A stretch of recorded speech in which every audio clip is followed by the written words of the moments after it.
రాము DYFI state president. రాష్ట్ర ప్రభుత్వం job క్యాలెండర్ని announce చేసింది, సంతోషం. కానీ అనేక సంవత్సరాలుగా 2 సంవత్సరాలుగా ఊరిస్తూ ఉసూరుమనిపించింది. రాష్ట్ర వ్యాప్తంగా ఉన్న నిరుద్యోగులంతా కూడా ఎన్నికల సమయంలో ఏదైతే చంద్రబాబు నాయుడు గారు ప్రకటించారో ప్రతి ఇంటిలో ఒక పారిశ్రామికవేత్తని తీర్చిదిద్దుతానో, రాష్ట్ర వ్యాప్తంగా ఉన్న ఖాళీలన్నీ భర్తీ చేస్తాను, ఈ రాష్ట్రంగా ఉండనే ఉన్నాం, స్వర్ణాంధ్రప్రదేశ్ చేస్తానని చెప్పేసి అనౌన్స్ చేశారు. అవన్నీ నమ్మిన నిరుద్యోగులైన మేము అందరూ కూడా టీడీపీ కూటమికి ఓట్లేసి గెలిపించారు. కానీ తర్వాత అనౌన్స్ చేసిన ఈ జాబ్ క్యాలెండర్కి సంబంధించి జాబ్ క్యాలెండర్ కాదు, జాబ్ లెస్ క్యాలెండర్. ఇప్పుడు ఈ సంవత్సరం ఉగాది సందర్భంగా మేము ప్రకటిస్తున్నామని చెప్పి అనౌన్స్ చేశారు. అది సోషల్ మీడియా వేదికగా అనౌన్స్ చేశారు.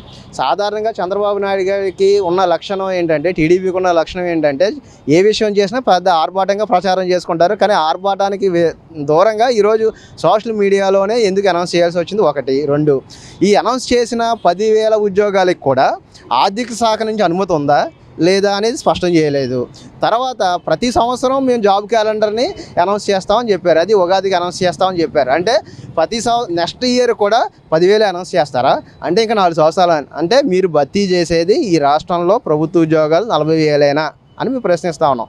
ఈరోజు రాష్ట్ర వ్యాప్తంగా దాదాపు 2.5 లక్షల పైగా పోస్టులు ఖాళీగా ఉన్నాయని వివిధ సందర్భాల్లో మీ అధికారులు, మీ ప్రజాప్రతినిధులు స్వయంగా అసెంబ్లీలోనే ప్రకటించారు.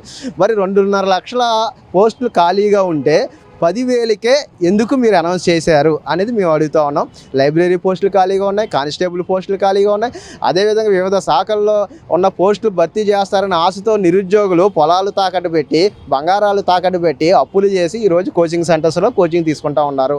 వాళ్ళందరికీ, నిరుద్యోగులందరికీ రాష్ట్ర ప్రభుత్వం ఏ సమాధానం చెప్తా ఉంది?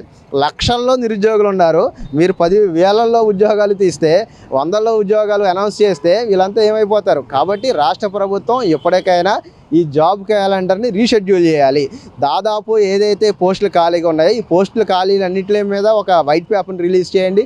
దానికి సంబంధించింది నిర్దిష్టంగా, కాంక్రీట్గా నిరుద్యోగులకి భరోసా కల్పించే విధంగా జాబ్ క్యాలెండర్ని రీషెడ్యూల్ చేయాలని మేము కోరుతాం. కొంతమంది టీడీపీ అనుబంధ సభ్యులు కావచ్చు, కొంతమంది దాన్ని వంతపాడే వ్యక్తులు కావచ్చు, వాళ్ళ పార్టీకి అనుగుణమైన విధానం వచ్చింది కాబట్టి వాళ్ళు చేకరిస్తూ ఉన్నారు. కానీ వాస్తవంగా గ్రౌండ్ లెవెల్ రియాలిటీస్ వేరు. మీరు లైబ్రరీలోకి వెళ్ళండి, కోచింగ్ సెంటర్స్ దగ్గరికి వెళ్ళండి. ఈ ప్రభుత్వానికి దమ్ము ఉంటే, ఈ ప్రభుత్వానికి నిజంగా చిత్తశుద్ధి ఉంటే, లైబ్రరీలో ఉన్న, కోచింగ్ సెంటర్లో ఉన్న, గ్రామీణ ప్రాంతం నుండి వచ్చి హాస్టల్లో ఉంటూ, రూముల్లో ఉంటూ చదువుకున్న నిరుద్యోగుల దగ్గరికి వెళ్ళి మీరు పరాభిషేకాలు చేయండి. అప్పుడు మేము స్వాగతిస్తాం. ఈ రాష్ట్రంలోని నిరుద్యోగులు ఈ జాబ్ క్యాలెండర్ని స్వాగతించట్లేదు. ఇది స్పష్టం. ఇప్పటికైనా రాష్ట్ర ప్రభుత్వం మేలుకోవాలి.